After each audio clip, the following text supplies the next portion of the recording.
അപ്പോൾ നമ്മുടെ LDC പരീക്ഷ വരുന്ന കാര്യം എല്ലാവർക്കും അറിയാം. അപ്പോൾ അതിന്റെ സിലബസ് എന്താണെന്നുള്ളത് എല്ലാവർക്കും കൺഫ്യൂഷൻ ഉള്ളൊരു കാര്യമാണ്. അപ്പോൾ നമുക്ക് LDC കാറ്റഗറി നമ്പർ 503/2023 പരീക്ഷയുടെ വിശദമായിട്ടുള്ള സിലബസ് ഒന്ന് നോക്കാം.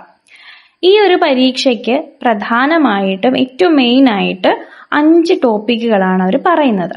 ഒന്നെന്ന് പറയുന്നത് പൊതുവിജ്ഞാനം, രണ്ടാമത്തത് ആനുകാലിക വിഷയങ്ങള്, മൂന്നാമത്തത് ലഘുഗണിതവും മാനസിക ശേഷിയും നിരീക്ഷണ പാഠവ പരിശോധനയും, അതുപോലെ നാലാമത്തത് ജനറൽ ഇംഗ്ലീഷ്, അഞ്ചാമത്തത് പ്രാദേശിക ഭാഷകൾ, അതായത് നമ്മുടെ മലയാളമാണെങ്കിൽ മലയാളം, കന്നഡ, തമിഴും ഇതിനകത്ത് ഉൾപ്പെടുന്നുണ്ട്. നമ്മൾ ഓപ്റ്റ് ചെയ്യുന്നത് മലയാളം ആയതുകൊണ്ട് തന്നെ നമുക്ക് പ്രാദേശിക ഭാഷകളിനകത്ത് മലയാളമായിരിക്കും വരുന്നത്.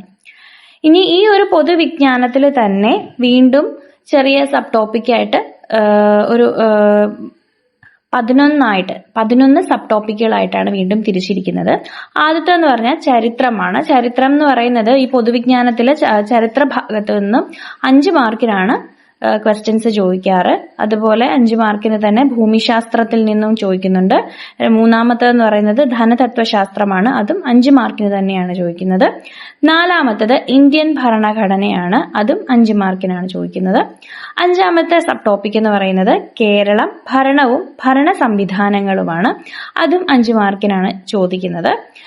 പിന്നീട് വരുന്ന ടോപ്പിക് എന്ന് പറയുന്നത് ജീവശാസ്ത്രവും പൊതുജനാരോഗ്യവും. ആ ഒരു ടോപ്പിക്ക് 6 മാർക്കിനാണ് ക്വസ്റ്റ്യൻസ് വരാറ് ആ ഒരു ഭാഗത്തു നിന്നും. പിന്നെ 7ാമത്തെ ടോപ്പിക് എന്ന് പറയുന്നത് ഭൗതിക ശാസ്ത്രമാണ്, അത് 3 മാർക്കിനാണ് ചോദിക്കുന്നത്. പിന്നീട് വരുന്നത് രസതന്ത്രമാണ്. രസതന്ത്രം 3 മാർക്കിനാണ് ചോദിക്കുന്നത്. പിന്നെ 9ാമത്തെ ടോപ്പിക് എന്ന് പറയുമ്പോഴത്തേക്ക് അത് കലാ, കായികം, സാഹിത്യം, സംസ്കാരം, ഇതെല്ലാം കൂടി അതിനകത്താണ് വരുന്നത്. അതിന് 5 മാർക്കിനാണ് മൊത്തവും കൂടി ചോദിക്കുന്നത്. പിന്നെ കമ്പ്യൂട്ടർ അടിസ്ഥാന വിവരങ്ങൾ 3 മാർക്കിനുണ്ടാവും.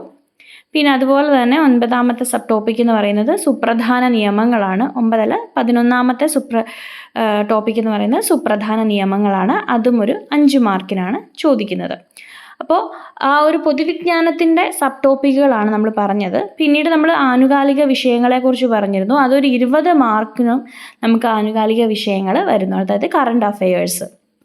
പിന്നെ ലഘുഗണിതം, മാനസിക ശേഷിയും നിരീക്ഷണ പാഠവും ഒക്കെ നോക്കുന്നത്, ആ ഒരു ടോപ്പിക് എന്ന് പറയുന്നത് 10 മാർക്കിനാണ് വരുന്നത്. പിന്നീട് ജനറൽ ഇംഗ്ലീഷാണ്. ജനറൽ ഇംഗ്ലീഷും 10 മാർക്കിനാണ് വരുന്നത്.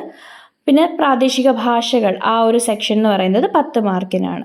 അങ്ങനെ മൊത്തം 100 മാർക്കിനാണ് ഈ ഒരു ക്വസ്റ്റ്യൻസ് ചോദിക്കുന്നത്. അപ്പം അതിൻ്റെ ആ ഒരു പ്രധാനമായിട്ടുള്ള മാർക്ക് ഡിസ്ട്രിബ്യൂഷനാണ് നമ്മളിവിടെ ചർച്ച ചെയ്തത്.